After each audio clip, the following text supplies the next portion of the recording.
চারিদিকে যখন যুদ্ধের দামামা, ঠিক তখনই এক চিলতে শান্তির সুবাতাস নিয়ে আসছে গৌড়ীয় মিশন। শ্রী চৈতন্যদেবের আদর্শে অনুপ্রাণিত হয়ে মানবিক মূল্যবোধ ভিত্তিক শিক্ষার প্রসারের এই উদ্যোগ। উদ্দেশ্য একটাই, অস্ত্রের বদলে মানুষের মনে নৈতিকতা ও আধ্যাত্মিক চেতনার উন্মেষ ঘটানো। ইতিমধ্যেই কলকাতার বাগবাজার গৌড়ীয় মিশন, নবদ্বীপ সহ দেশের বিভিন্ন গৌড়ীয় মঠে এই বিদ্যাপীঠ স্কুল চালু হয়েছে। এবার এই মিশন পাড়ি দিচ্ছে 7 সমুদ্র 13 নদী পার। লন্ডন, আমেরিকা, জার্মানি এবং অস্ট্রিয়ার মতো দেশগুলিতে স্থাপিত হতে চলেছে পড়া বিদ্যাপীঠ। গতানুগতিক পুঁথিগত শিক্ষার বাইরে এখানে জোর দেওয়া হবে চরিত্র গঠন ও সামাজিক মূল্যবোধের ওপর।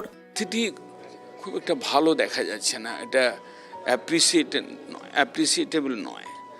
আমরা একটা যুদ্ধ চলছে একটা দেশের সঙ্গে, 2-3 বছর ধরে যুদ্ধ চলছে। প্রাচীন ভারতবর্ষের যে ইতিহাস রয়েছে তাতে যে আধ্যাত্মিক চর্চা বা পরাবিদ্যার চর্চা রয়েছে, তার দ্বারা প্রকৃত শান্তি এবং সুখ, আনন্দ এবং একটা মানব জীবনের একটা যে উপভোগ করবার মতো একটা পরিস্থিতি, এটা আসবে বলে মনে করি।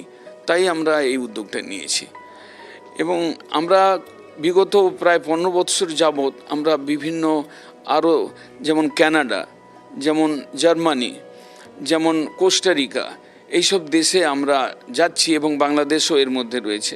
তো আমরা এইসব দেশে এটাকে কয়েক বছর যাবৎ আমরা সংগঠনকে মজবুত করবার চেষ্টা করছি। এবারে সেটাকে আমরা পরাবিদ্যাপীঠ স্থাপনের দ্বারা আমরা আমরা মানে নিজেদের থেকে আমাদের এটা অনুভূতিতে আসছে যে এর দ্বারা বিশ্বের কিছু সেবা করা যাবে, মানব কল্যাণের কিছু সেবা করা যাবে।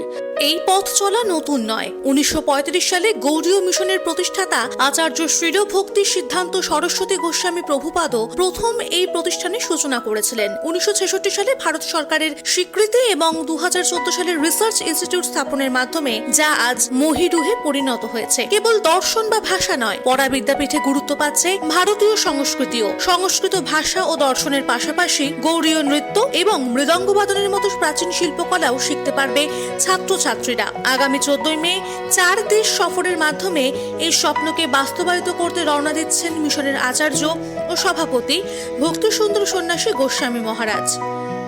Bureau report, KTV Bangla.